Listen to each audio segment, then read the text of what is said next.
ಬೆಂಗಳೂರಿನಲ್ಲಿ ಬಿಬಿಎಂಪಿ ಭರ್ಜರಿ ಕಾರ್ಯಾಚರಣೆಯನ್ನು ಮಾಡ್ತಾ ಇದೆ. ಅನಧಿಕೃತ ನಿರ್ಮಾಣ ಹಂತದ ಕಟ್ಟಡಗಳನ್ನು ತೆರವುಗೊಳಿಸುವಂಥ ಕಾರ್ಯವನ್ನು ಶುರು ಮಾಡಿದೆ. ನಾಗರಬಾವಿಯ ಮಾಳಗಾಲದಲ್ಲಿ 120 ಕೋಟಿ ಬೆಲೆ ಬಾಳುವಂಥ ಆಸ್ತಿಯನ್ನು ಬಿಬಿಎಂಪಿ ತನ್ನ ವಶಕ್ಕೆ ತೆಗೆದುಕೊಂಡಿದೆ.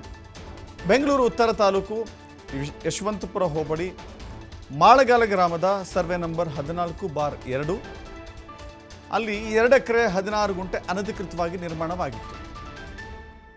2 ಎಕರೆ 16 ಗುಂಟೆ ಅನಧಿಕೃತವಾಗಿ ನಿರ್ಮಾಣವಾಗಿದ್ದಂಥ RTC ಕಟ್ಟಡಗಳ ತೆರವು ಕಾರ್ಯಾಚರಣೆ ಮಾಡಲಾಗಿದೆ.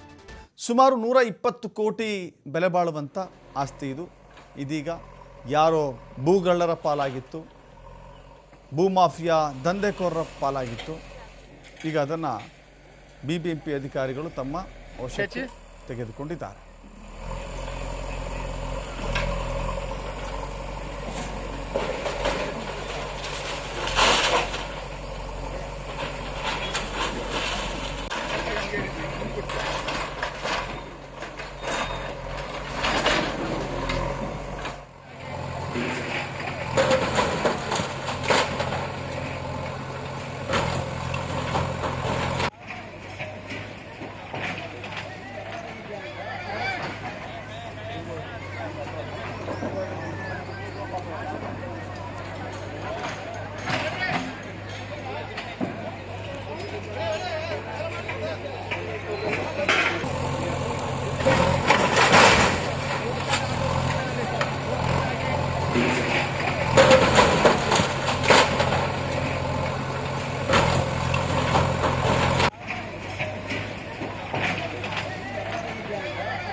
ಗಮನಿಸ್ತಾ ಇದ್ದೀರಿ, ಇದು ಬಿಬಿಎಂಪಿಯ ಭರ್ಜರಿ ಕಾರ್ಯಾಚರಣೆ.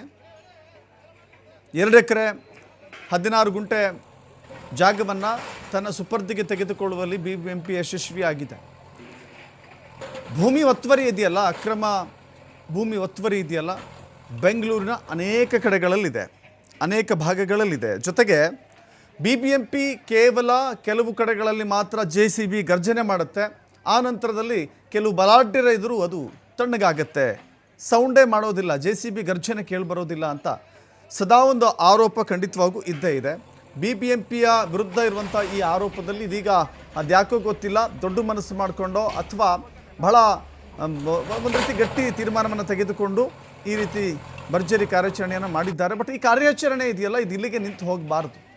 ಅನೇಕ ಕಡೆಗಳಲ್ಲಿ ರಾಜಕಾಲುವೆಗಳು ಒತ್ತುವರಿಯಾಗಿದ್ದಾವೆ, ಕೆರೆಗಳು ಒತ್ತುವರಿಯಾಗಿದ್ದಾವೆ, ಸರ್ಕಾರಿ ಜಾಗ ಒತ್ತುವರಿಯಾಗಿದೆ. ಹೀಗೆ ದೊಡ್ಡ ಪಟ್ಟಿಯೇ ಇದೆ. ಬಟ್ ಸದ್ಯಕ್ಕೆ ಒಂದು ಸಮಾಧಾನ ಇವತ್ತು ಇಷ್ಟಾದರೂ ಮಾಡಿದ್ದಾರೆ ಅಂತ ಹೇಳಿ ಮತ್ತಷ್ಟು ಮಾಹಿತಿ ನಮ್ಮ ಪ್ರತಿನಿಧಿ ಗಣೇಶ್ ಕೊಡ್ತಾರೆ. ಗಣೇಶ, ಸದ್ಯಕ್ಕೆ ಕಾರ್ಯಾಚರಣೆ ಆಗಿದೆ, ಸುಪರ್ದಿಗೆ ತೆಗೆದುಕೊಂಡಿದ್ದಾರೆ. ಇದು ಇಲ್ಲಿಗೆ ನಿಲ್ಲಬಾರ್ದು ಅನ್ನೋದು ಅನೇಕ ಜನ ಹೇಳುವಂಥ ಮಾತು. ಗಣೇಶ್, ಖಂಡಿತವಾಗ್ಲೂ ಈಗಂದ್ರೆ ಸರ್ಕಾರಿ ಜಾಗಗಳನ್ನ, ಸರ್ಕಾರಿ ಜಮೀನುಗಳನ್ನ ಒತ್ತುವರಿ ಮಾಡ್ಕೊಳ್ಳುವಂಥದ್ದು, ಕೋಟ್ಯಾಂತರ ರೂಪಾಯಿಗೆ ಬೇರೆ ಖಾಸಗಿ ವ್ಯಕ್ತಿಗಳಿಗೆ ಮಾರಾಟ ಮಾಡುವಂತ ಪ್ರಕ್ರಿಯೆಗಳು ಬೆಂಗಳೂರು ಸಾಕಷ್ಟು ಆಗ್ತಾ ಇರ್ತದ್ದು. ಅದರಲ್ಲೂ ಮುಖ್ಯವಾಗಿ ಇಲ್ಲಿರುವಂತಹ ಒಂದು ಸ್ಥಳೀಯ ಆಡಳಿತಕ್ಕೆ ಸಂಬಂಧಪಟ್ಟಂತಹ ಒಂದಿಷ್ಟು ಜಾಗಗಳೇನಿರ್ತವೆ, ಭೂಮಿ ಇರ್ತದೆ, ಆ ಭೂಮಿಯನ್ನ ಅತಿಕ್ರಮ ಮಾಡ್ಕೊಳ್ಳುವಂಥದ್ದು, ಅಲ್ಲಿ ಶಿಕ್ಷಣ ಸಂಸ್ಥೆಗಳನ್ನ, ಬೇರೆ ಬೇರೆ ಸಂಸ್ಥೆಗಳನ್ನ, ಕಟ್ಟಡಗಳನ್ನ ಅಥವಾ ಕಮರ್ಷಿಯಲ್ ಕಾಂಪ್ಲೆಕ್ಸ್ ಆಗಿ ನಿರ್ಮಾಣ ಮಾಡಿಕೊಂಡು ಒತ್ತುವರಿ ಮಾಡ್ಕೊಂಡಿರೋ ಪ್ರಕ್ರಿಯೆ ಆಗಿರುವಂತ ಹಿನ್ನೆಲೆಯಲ್ಲಿ ಅದನ್ನ ತೆರವುಗೊಳಿಸುವಂತ ಕಾರ್ಯ ಈಗ ಆಗಿರುವಂತದ್ದು. ಸಹಜವಾಗಿ ಇದು ನಾನು ಮೊದಲೇ ಹೇಳಿದಾಗೆ ಹಲವು ಅಂತಂದ್ರೆ ಬಿಬಿಎಂಪಿ ಬಿಡಿಯಾಗಿ ಈ ತರದೊಂದು ಅನಧಿಕೃತ ಕಟ್ಟಡಗಳು ಎಲ್ಲೆಲ್ಲಿದೆ, ಏನೇನು ಪತ್ರಗಳು ಕೂಡ ಈಗ ಸರ್ಕಾರಕ್ಕೆ ಸಲ್ಲಿಕೆ ಆಗ್ತದೆ. ಅದರ ಮೇಲೆ ಅಂತಹ ಒಂದು ಅತಿಕ್ರಮ ಮಾಡ್ಕೊಂಡಂತವ್ರು ಅಕ್ರಮವಾಗಿ ನಿರ್ಮಾಣವಂತಹ ಕಟ್ಟಡಗಳನ್ನು ಡೆಮಾಲಿಷನ್ ಮಾಡುವಂಥದ್ದು ಆಗ್ತಾ ಇರೋದು. ಅದು ಸಹಜವಾಗಿ ಸ್ಥಳೀಯರ ವಿರೋಧ, ಹಾಗೇನೆ ನ್ಯಾಯಾಲಯದ ಮೊರೆ ಹೋಗುವಂಥದ್ದು, ಆ ತರದ ಒಂದು ಪ್ರಕ್ರಿಯೆ ಆದ್ರೂ ಕೂಡ ಅದರ ನಡುವೆನೆ ಒಂದು ರೀತಿಯಲ್ಲಿ ಯಾರಿಗೂ ಕೂಡ ಅನುಮಾನ ಬಾರದ ರೀತಿಯಲ್ಲಿ ಸರ್ಕಾರಿ ಜಮೀನನ್ನ ವಾಪಸ್ ಸರ್ಕಾರಕ್ಕೆ ಪಡಿಸುವಂತಹ ಒಂದು ಪ್ರಕ್ರಿಯೆ ಇದೆ. ಅದಕ್ಕೆ ಈಗಾಗಲೇ ಅಧಿಕಾರಿಗಳು ಸಫಲರಾಗಿದೆ ಅಂತ ಹೇಳ್ಬೋದು. ಥ್ಯಾಂಕ್ ಯು ಗಣೇಶ್, ಮಾಹಿತಿಗೆ.